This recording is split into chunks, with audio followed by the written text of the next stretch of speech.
दोस्तों, कहानी के सफर में आज की कहानी का शीर्षक है अपाहिज कौन।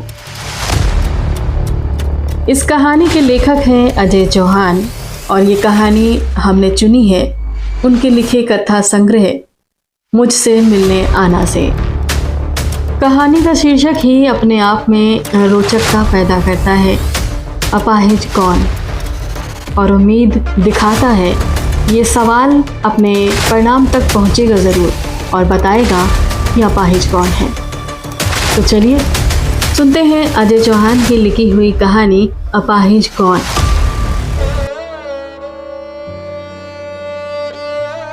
न्याय के मंदिर, जहां न्याय करने के लिए न्यायाधीश है, पक्ष रखने के लिए वकील और न्याय की आस में वहां आने वाले लोग। वास्तव में तो बहुत से केस ऐसे होते हैं, बल्कि ये कहना सही होगा कि कुछ को छोड़कर लगभग सभी केसों में पहले दिन से ही वकील को पता होता है कि वो सच के साथ खड़ा है या झूठ के। अगर सच के साथ खड़ा है तो बड़ी चुनौती होती है और झूठ के साथ खड़ा है तो येन केन प्रकारेण उसे सच साबित करना अपेक्षाकृत सरल होता है। ये सच्चाई है न्याय के मंदिरों की। वकील आर्टिकल्स, धाराओं, नियमों, साक्ष्यों के दांव पेच चलते हैं और सच वो मुबाए खड़ा देखता रहता है कि उसे आज खुद को साबित कर पाना कितना कठिन हो गया है स्वयं उसके लिए।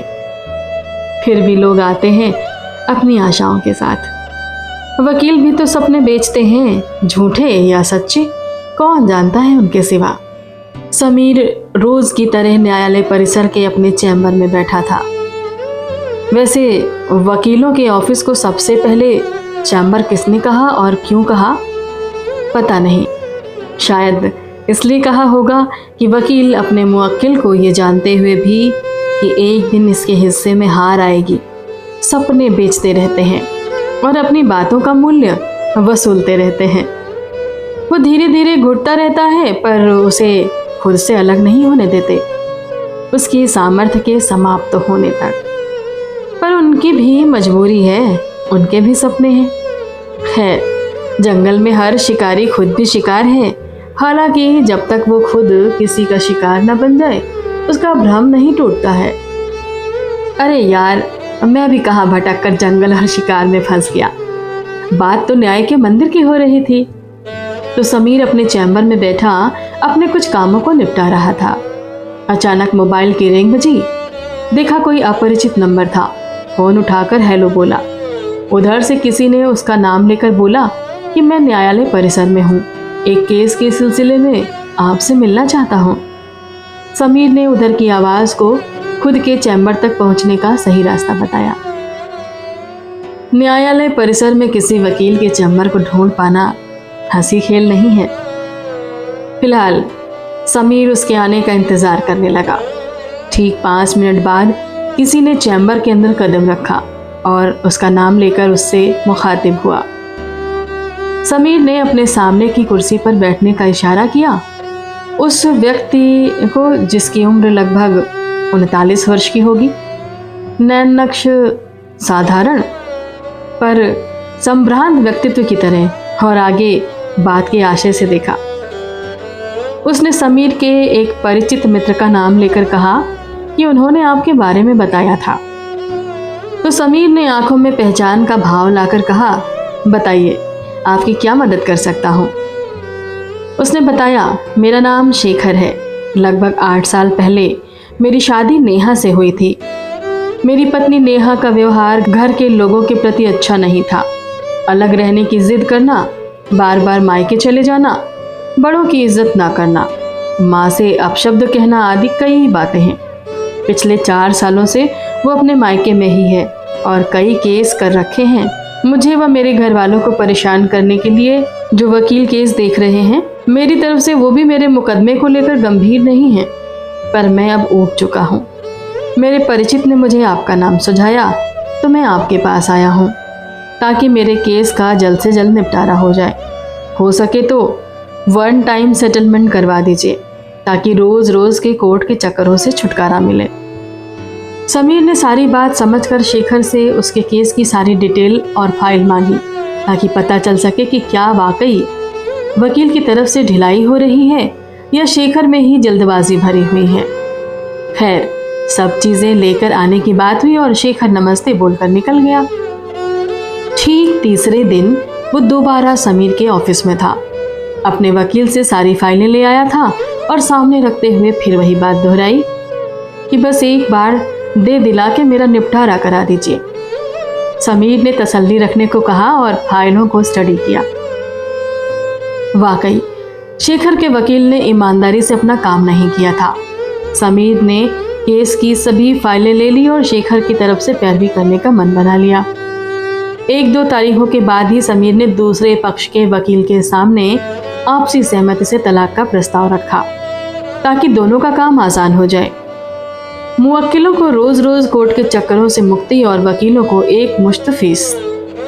सामने वाले वकील ने भी समझते हुए अपने मुवक्किल से बात करने का मन बनाया।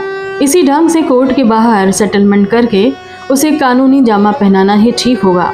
इसी बात के लिए उसने अपने मुवक्किल को राजी किया। फिर समीर को सूचना दी। समीर के चेहरे पर विजयी भाव आ गया। अब बस रकम तय होनी बाकी थी और फीस से कई गुना ज्यादा रकम भी मिलने का पूरा चांस था। नेहा के वकील ने 10 लाख की बात की तो समीर ने शेखर से 12 लाख की। फिर तय तोड़ हुआ।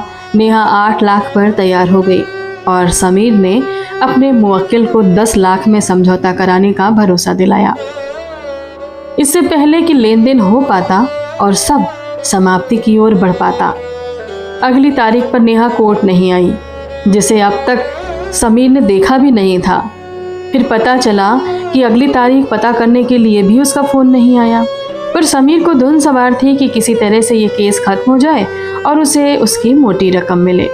जब नेहा के वकील ने बताया कि नेहा का मोबाइल नंबर भी बराबर स्विच ऑफ आ रहा है तो समीर को थोड़ी झुंझलाहट हुई और 1 हफ्ते बाद भी जब ऐसी ही स्थिति रही तो उसकी फाइल से नेहा का एड्रेस लिया और एक छुट्टी वाले दिन उसके पते पर जा पहुंचा। उसने घर के बाहर बैठी एक युवती से नेहा का नाम पूछा तो युवती ने गहरी नज़रों से देखकर पूछा कि आपको क्या काम है नेहा से। समीर बोला, मैं कोर्ट से आया हूँ। अब वो युवती थोड़ी उत्सुकता और असहजता से बोली, बताइए। मैं ही नेहा हूँ। समीर तुरंत बोला, नेहा जी, मैं आपके पति शेखर का वकील हूँ। पिछली तारीखों पर आप आई नहीं, इसलिए मुझे आना पड़ा ताकि आप लोगों के विवाद का निपटारा हो सके। नेहा बगल की दीवार का सहारा लेकर खड़ी हुई और समीर को अंदर आने का इशारा करके मुड़कर चल दी। तब समीर ने देखा कि वो एक पैर से अपंग है। समीर को आश्चर्य भी हुआ और शेखर पर गुस्सा भी आया कि उसने ये बात छुपाई क्यों। कमरे में समीर को बैठाकर नेहा उसके लिए पानी लेकर आई और समीर के नाना कहने पर भी चाय बनाने के लिए चली गई। समीर सामने आई स्थिति से असहज हो उठा।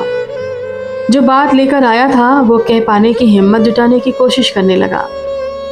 कुछ ही देर में नेहा चाय लेकर कमरे में आई और समीर के चेहरे की तरफ देखते हुए वहीं दरवाजे के पास जमीन पर बैठ गई। नेहा को कुछ कहना नहीं पड़ा। उससे कुछ कहने से पहले ही उसकी आंखों के प्रश्नों ने समीर को बोलने पर मजबूर कर दिया। समीर ने नेहा के वकील से हुई बात को दोहराया तो नेहा ने कहा कि हाँ, बात तो हुई थी और मैंने अपने वकील से 10 लाख रुपए पर समझौते की बात की थी। मेरे माँ बाप नहीं हैं, केवल एक बड़ी दीदी हैं। उनका अपना परिवार है, मैं उन पर बोझ नहीं बन सकती। केवल हर महीने 5,000 की तो दवाइयाँ ही होती हैं। कौन देगा मुझे? कम से कम इन रुपयों को जमा करके उसके ब्याज से अपना खर्चा तो उठा पाऊंगी मैं। समीर ने जब उसकी अपंगता की वजह पूछी तो उसने बताया कि विवाह के पहले से ही उसे थोड़ी समस्या थी, पर इतनी नहीं थी। शेखर और उसके घर वालों को सारी बातें पता थीं, कुछ भी छुपाया नहीं था उनसे। फिर उस समय उन्हें कोई आपत्ति नहीं थी। अब बाकी लड़कियों की तरह मैंने भी खुद को पूरे परिवार के लिए समर्पित कर दिया था, पर मेरा समर्पण उनकी नज़र में एक नौकरानी से ज़्यादा महत्व नहीं पा सका। मेरी दवाइयों का खर्च भी उन्हें भारी लगने लगा। उन्होंने मेरी दवाइयाँ बंद करा दी और मेरी ज़रा सी बीमारी इलाज के बिना मुझे अपाहिज बना गई। अब चूंकि मैं उनकी नौकरानी बनने के भी लायक नहीं रही तो उनके घर में कैसे रहती। समीर जो सोच कर आया था वो नहीं कह सका। उसने नेहा से वादा किया कि मैं तुम्हें 10 लाख ही दिलवाऊंगा और चुपचाप नमस्ते कहकर वापस लौट आया। दोस्तों, कुछ भी हो, इंसानियत वो पौधा है जो कब, कहाँ, किस दिशा में पनप जाए कोई नहीं जानता। पैसा बहुत कुछ है पर सब कुछ नहीं। कुछ ऐसा भी है जो उससे बड़ा है, वो है ज़मीर। समीर इस सत्य को समझ चुका था। आखिर वो दिन भी आया जब नेहा को उसकी मांगी हुई रकम मिल गई और शेखर को उससे छुटकारा।